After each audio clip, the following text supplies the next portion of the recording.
Hey, bless up, bless up. Let me ask you a question. Right now, there are more and more news articles spinning around connected with mainly in the state of Florida. Florida homeowners possibly not being able to obtain insurance. Now, what does that look like? If you're in a $500,000 home, 100,000, 60,000, or $250,000 home, you cannot obtain insurance. For many homeowners, or home buyers, I should say, because until you truly own the home with the deed, you're buying it still. But you do reap the benefits in owning a home, right?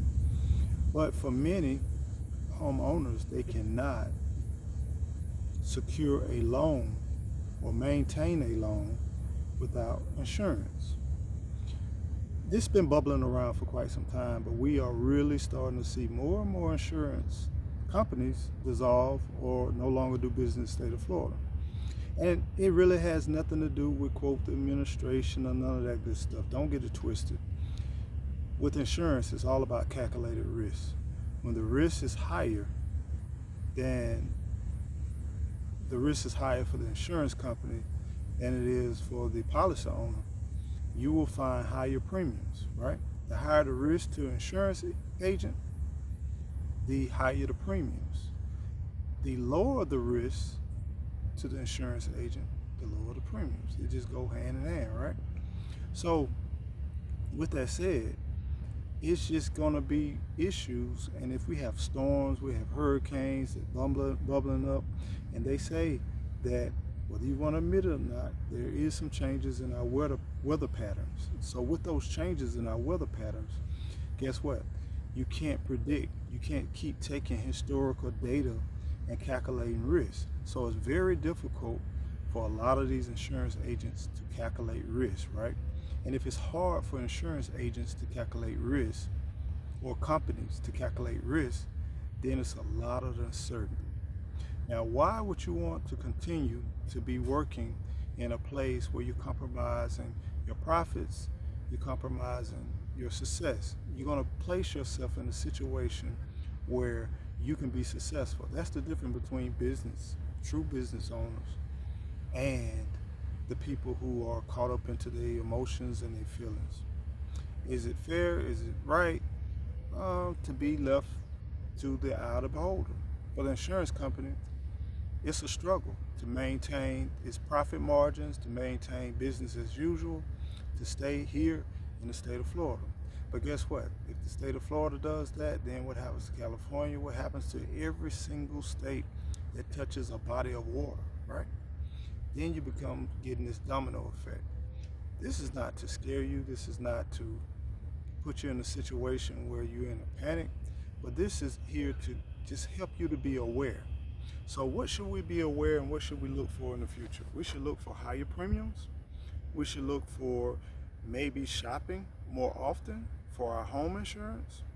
We should also be looking at things that we can do to mitigate some of the increased costs, like shoring up our existing homes, investing in our homes and the infrastructure, changing our roofs more frequently, doing maintenance, getting inspections. You can do 5-point inspections to try to reduce your rates.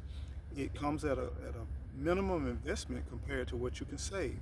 I know personally we have saved money by just bringing in a 5-point inspection because we knew our home was well built, we knew it was sturdy, we knew it was very well built, it just was old. But by having that, it gave us some other alternatives to insurance companies once our insurance company became solvent. So you're going to have to pivot in a lot of different ways, homeowners. And if you're here in the state of Florida, you're going to have to pivot. You're going to have to look for different things. You may have to move. You may have to transition where you live in the state of Florida. You may can't live on the coast. And I know it's hard because we're in the state of Florida, and the further south you go, the narrower the state gets. But you might have to transition to a more inland. You might have to buy a newer home, a home that has the build quality that is far superior than older homes. But I watched in these hurricanes and these storms where we got old homes that still stand and new homes get flattened. It's all risk, y'all. So just try to put yourself where you can reduce as many risks as you possibly can. Try to keep your home in the best shape that you possibly can. If you need to change out those windows, go ahead and change out those windows. If you know you need to put on that roof, you need new shingles, go ahead and do that, because it's going to get a little bit more challenging and a little bit more challenging. And if you're in a good position now, it's best to do it now than rather if you try to do a little bit later. Because if you try to do a little bit later, you may not be able to have that opportunity.